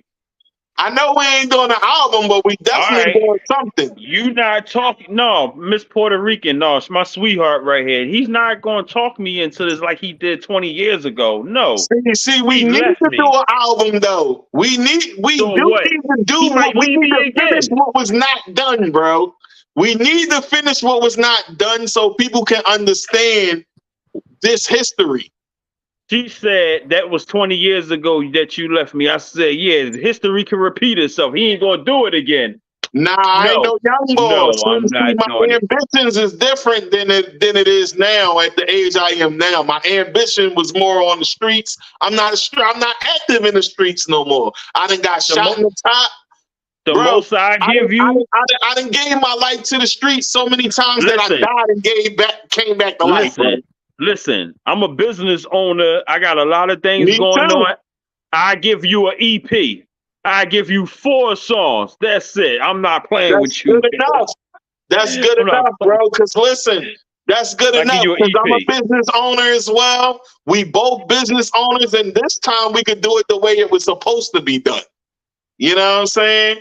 And my sweetheart just said those 4 songs going to turn into 12 songs. Yeah, he going to talk me into it. He always used to talk me into it. Hey, hey, Queen, you hear how he just said he gonna talk me into it? I always used to talk him into doing everything because he was, like he just said, how he was raised. I was the one that was talking him into doing a lot of stuff. My mom used to tell me, Jay, be in the house by 9 o'clock. And me already knowing the night gonna go opposite how she's saying. I say, yes, ma'am, mama. I'll be in the house by 9 o'clock. Yeah, right. I already planned I ain't come home till 1 o'clock in the morning. I know you was with that Tigger. Oh, you got me into trouble. That's a fact. Yeah, that's a fact. Yeah, man, I definitely was, you know, I was the wrong influence then, but you know, we're adults now. And like I said, I got responsibilities. I'm a business owner just like you. So things are totally different. Do me a favor. Do me a favor. I think Queen need to get in on a track with us because, bro, when you hear Queen, bro, you're going to be like, yeah, she hip hop, bro. Well, send me something. I got a few tracks that she sent me, so I'm going to send you something, you know what I'm saying? And when you hear her, do me a favor. Whatever you do, tell your mom, next time you see your mom, give your mom a hug and a kiss for me.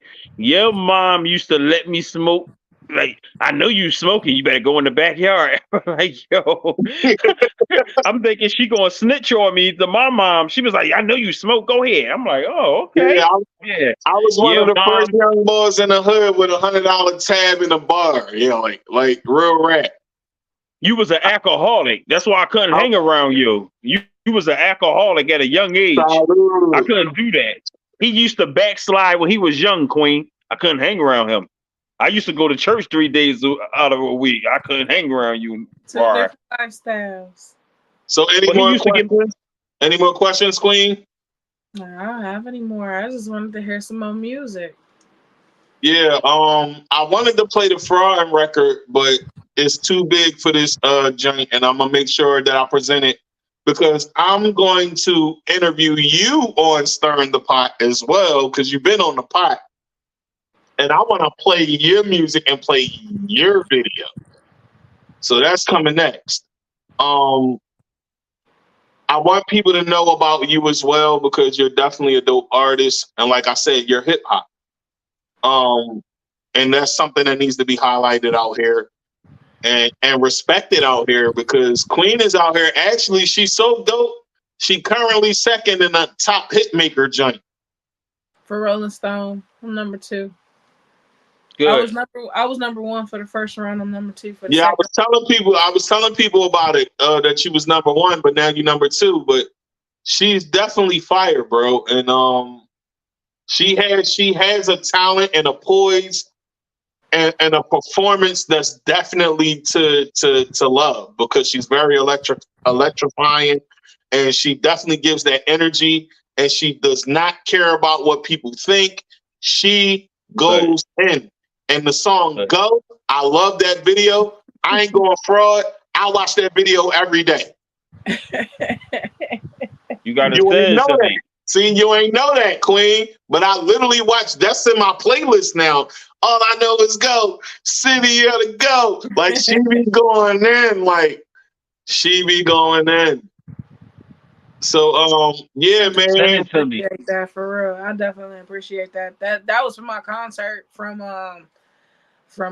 No Introduction. My EP had just recently dropped, and the day that I dropped my EP, I had a concert that same day, and I had some real elite artists. Like, the concert was like completely epic. AJIV, I had Sinatra's, Dino, Mr. Know It All, Sarah. Shout out to Dino. That's my guy. And Don Walker was my opener, and then you had me, my lovely host, Tanisha Terrell. The show was just, when I say it was epic, it was completely epic. And so now I'm in the competition for Rolling Stone, and I'm number 2 currently. But I'm looking to go to number 1, so just make sure y'all follow me. Y'all go vote for Queen Jay Ashari, y'all. KenJaya on Instagram, Queen_JAYA, Queen with a K, because a Q is too common. So just vote for me. Vote. Absolutely, you can vote every absolutely. day. You can vote to donate. When you donate your votes, it does go to a cause for people who have addictions in the music industry, mental illness, alcoholism, drug abuse. So Absolutely. it helps some of those people get assistance with the people who do donate their votes behind me to push me to number 1. So just know that you are donating with a cause, and it's not just something for me. So that's pretty dope. That's pretty dope, Queen. Yeah, that is awesome, and I think that what you're doing is commendable, and I think what you're doing is commendable. And like I said, I wanted to give you your flowers, you know what I'm saying? And I wanted to make this show longer than the usual, because I wanted to talk about you, and I also wanted to talk about Queen. That's why we talk about Queen right now, you know what I'm saying? Queen is a rock star, bro. She's definitely a rock star. So, but you, bro, I want to say thank you for the background stuff too, on air, bro.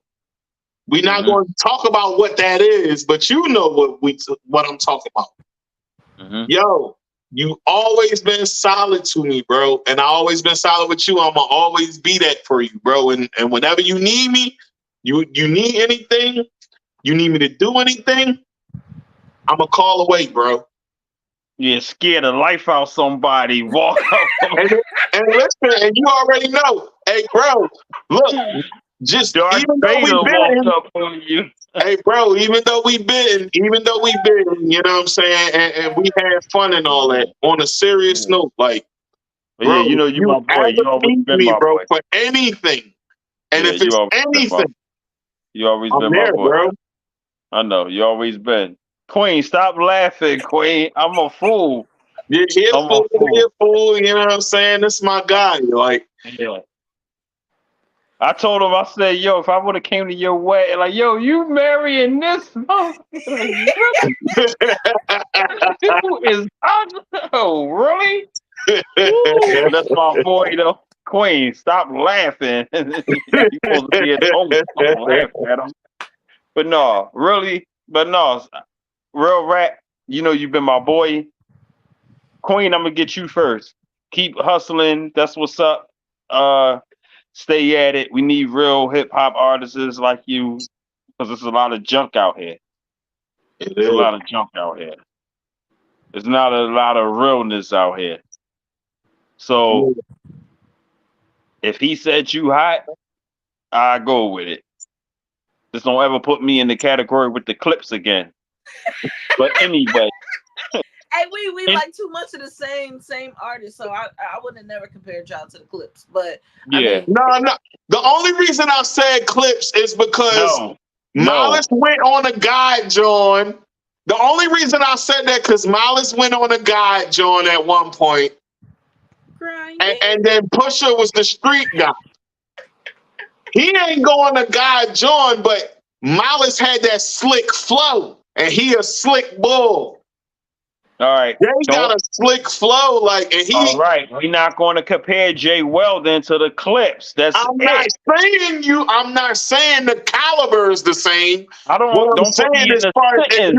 But you got to remember this part. You got to listen to what he said about who his favorite artist was, and when he said Redman, you should have knew that was a disrespectful move to compare him to the Clips. That was disrespectful. He grew up with me. So when the Clips came out, he grew up with me. The hottest thing that was out at the time when we was popping was Most Wanted and the Clips. When we came out, they was the two groups that people was referring us to be honest. And we gonna make it, the Locks. Don't forget my favorite rapper. People were saying we was like the two-man Locks. They definitely was saying that. I ain't never had no Clips. Don't put me in that, cuz. No. I come a long way, baby. I know. Right, Puerto Rican. Hey, baby. Hey, sweetheart. I'm coming to you in a minute. Yeah. He tripping. I love it. Hey, Queen, he tripping. That's my boy, though. He tripping. Yeah. He's sitting down, though. That's crazy. Yeah. But Queen, keep at it. Keep doing what you're doing. Hey, Tigger, send me some music of Miss Queen to my email, please, so I could, get a whiff of her, so I can know what's going on. So we just all hop on something together, man. I think that'll be dope if we all just hopped on something together. Send me something on Instagram too. Yeah, I'm a send. Well, Tig got all my handle here. Give it to you, and hit me up. You on Facebook, Queen? Yes, I am. All right, I'm Jay Tell Weldon. everybody where they can find you, Jay Weldon. Everywhere, Jay Weldon. Instagram, Jay Weldon _. But Facebook, I'm straight Jay Weldon. Hey, y'all already know where to find me. Facebook, Matic Whitaker. Instagram, Tigmatic. Twitter, Tigmatic. Everything else is Tigmatic. You want to go on YouTube? Tigmatic, the Pot Podcast with Tigmatic, Stirring the Pot with Tigmatic. You know what I'm saying? Music Dreams USA Radio Worldwide, Hustle 215 Radio Worldwide. This has been another edition of Stirring the Pot, and I want to say thank y'all for watching, thank y'all for tuning in, and thank y'all for rocking with us. You know what I'm saying? UK, what up? I want to send a special shout out to y'all. Y'all been rocking with us in the UK heavily. Y'all been rocking with us in Paris heavily. Thank y'all for watching. We love y'all out there. Keep supporting, like, share, and subscribe. Get us to the 500. You know what I'm saying? Hard Rock Cafe. Salute to y'all. iHeartRadio. Salute to y'all. And you know what I'm saying? We just going to keep booming and keep doing what we need to do. And in the meantime, folks, stay on. Y'all already know what to do. Just stay on real quick. But we going to end it for the people, because y'all can't hear the conversation we gonna have. Hey, yo, can I say something? Go ahead, brother. You came a long way. I wanted to say this real quick. You came a long way. I've been knowing you from the dirt. Little ugly young boy running around. But besides the point, besides the jokes, real rap, you came a long way. You've been a street boy forever. You got caught up in some stuff, but you didn't let that set you back. Absolutely. You always stayed focused. I watched you. My eyes was on you. Even though I wasn't around, I was there, but my ears was to the street. Yeah. But I just want to say, keep grinding. And I want to tell you something. When you get to that Noriega level, y'all too, and y'all got your own show in the morning and all that, and you sign that big contract, and when Jay Weldon cash app you and say, yo, I need it, you better not front on me, because I'm going to send a message to Queen and say I'm coming for him. You better not front bro, on me. you my day one. Listen, you my day one, bro. I love you, man. And I'm going to be real. I don't have many friends left, because honestly, when it was time to really do things, people faded. Of course. Family members, friends, they have fade on you. And the people that were supposed to be riding with me and supporting, you know what I'm saying? They thought I was supposed to do something else. And when I showed them my endeavors, and once I became a business owner, owning an LLC, they all faded, because like, oh, he think he better, but it was, no, I really wanted to help everybody else elevate, but they didn't want to get on the tight time I was on mentally. So it wasn't meant for them. Yeah. So at the end of the day, you know, BS is nothing, like Flames used to say, RIP, God bless the dead. But yeah, man, I appreciate those words, man, and I'm gonna always be solid when it comes to you, because you're my day one, bro, and I appreciate you, bro. Like real rap. Yes, I appreciate you. Yes, sir, my boy. Yeah, man. So like I said, it's another edition, y'all, and we gonna end it like that. Thank y'all for watching. I love y'all. Peace. Get it popping. Peace.